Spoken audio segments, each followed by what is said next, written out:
He forgot the word, and I didn't want to be that person. I only had a couple words. It was a Sunday morning that started like any other at Fellowship Church, with the sunlight streaming through stained glass windows and the warm hum of a congregation gathering to worship.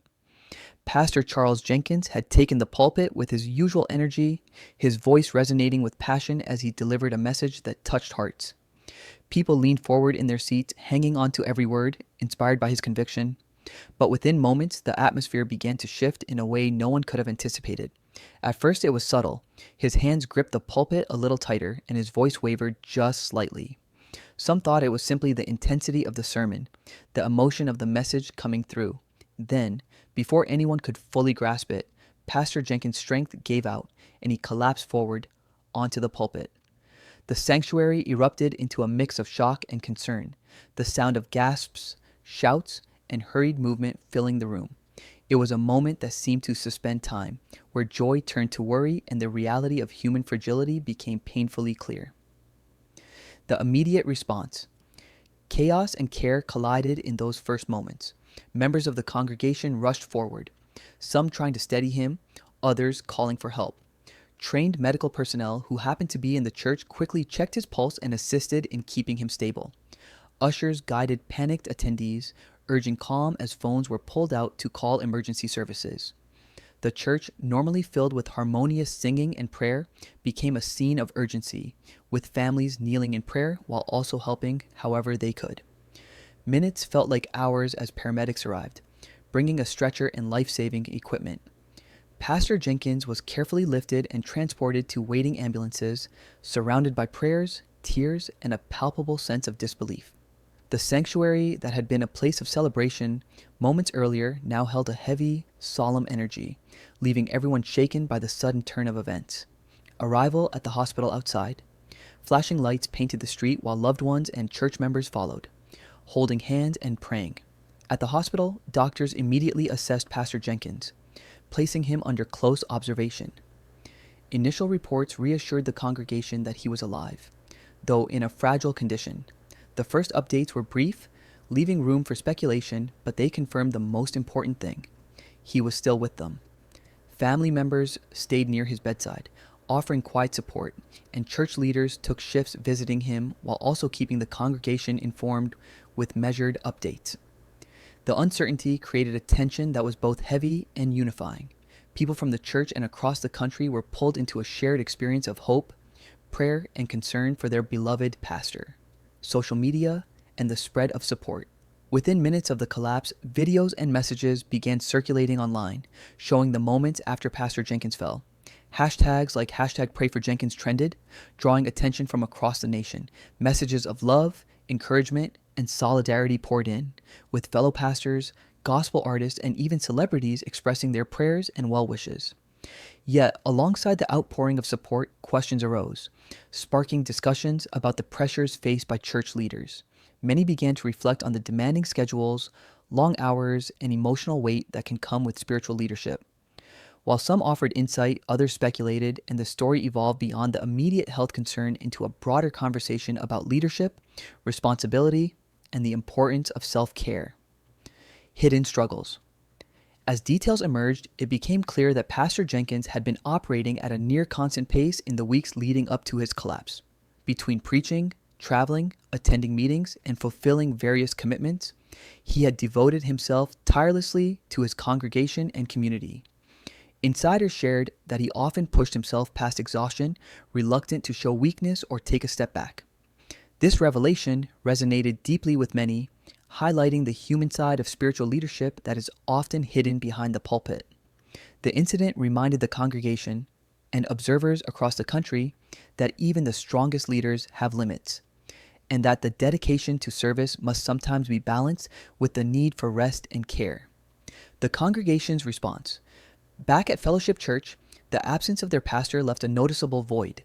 The choir, once vibrant and animated, stood quietly, some holding each other for comfort. Members of the congregation gathered outside, lighting candles, holding hands, and singing softly to maintain connection while Pastor Jenkins received care. The collective spirit of the church was evident in the night-long prayer chains and the emotional support offered to one another. Families, friends, and church members shared their fears, hopes, and prayers, creating a powerful sense of community in the face of uncertainty. It became a demonstration of faith in action as people came together to support their leader and one another, reinforcing the idea that no individual carries responsibility alone. A broader conversation. The story of Pastor Jenkins's collapse began to spark a wider dialogue about the challenges pastors face. Discussions ranged from the physical toll of relentless schedules to the emotional and spiritual weight of guiding a congregation. Critics and supporters alike recognized that the expectations placed on church leaders could be overwhelming. Many voiced concern about the sustainability of demanding ministry structures and the need for shared responsibility within church communities. The conversation extended to spiritual leaders nationwide, encouraging reflection on how faith, leadership, and well-being intersect. For many, the incident became a wake-up call that the care of leaders is essential for the health of the entire community. Signs of hope. Amid the tension and concern, moments of encouragement began to emerge. Reports from the hospital indicated that Pastor Jenkins showed signs of awareness, moving slightly and even whispering words to loved ones. One particularly moving moment came when he told family members to convey his love to the congregation, bringing tears and relief to everyone who heard it. These small but significant signs reminded the church and community that his spirit remained resilient, even as his body needed time to heal. The acknowledgement of his humanity, combined with the visible support of the congregation, created a sense of hope that carried everyone through the difficult hours and days that followed. Leadership and continuity. The incident also forced the church leadership to address practical concerns about continuity. Private meetings were held to discuss succession planning, temporary replacements, and how the ministry could continue without disruption. While the thought of worshiping without Pastor Jenkins' presence felt impossible to some, the church recognized the necessity of shared responsibility. Conversations about delegation, support structures, and mutual accountability became essential, highlighting the importance of a balanced and sustainable approach to leadership. The situation encouraged reflection on how ministries can thrive while respecting the limits of their leaders, a lesson that would have lasting impact. A community united. Despite the uncertainty, the community remained steadfast in their support. Prayer chains continued, worship events were dedicated to Pastor Jenkins, and messages of encouragement flowed from all corners of the gospel world. The story extended beyond a single church, connecting people nationwide in a shared expression of faith, hope, and solidarity. Even amid speculation and discussion, the overarching theme was one of unity, people rallying together to lift up a beloved pastor and to reflect on the collective responsibility of supporting those who lead.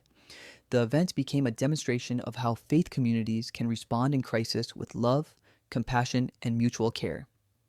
Lessons learned.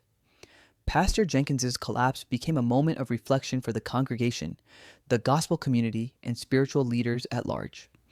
It highlighted the human side of leadership, reminding everyone that dedication and service must be tempered with rest, self-care, and the support of others. Conversations about workload, health, and well-being became more open, creating opportunities for change in how ministry expectations are set and how support systems are structured. The experience reinforced that spiritual leaders, like all people, have boundaries, and that communities thrive when these boundaries are recognized and respected. It also underscored the power of unity, prayer, and compassion in helping people navigate moments of crisis together. A lasting impact. Ultimately, the story of Pastor Charles Jenkins's collapse transcended a single event. It became a symbol of the hidden battles faced by leaders, the profound dedication required to serve others, and the importance of support and care in sustaining both individuals and communities. It sparked dialogue, reflection, and empathy, encouraging congregations and leaders to rethink expectations and share the burden of leadership. It reminded everyone that even those who appear strongest carry invisible challenges and that faith communities are strengthened when love, prayer, and practical support go hand in hand. Pastor Jenkins' journey to recovery was just beginning, but the lessons and conversations sparked by that Sunday morning would echo far beyond the walls of Fellowship Church, shaping a culture of care, awareness, and shared responsibility in ministry for years to come.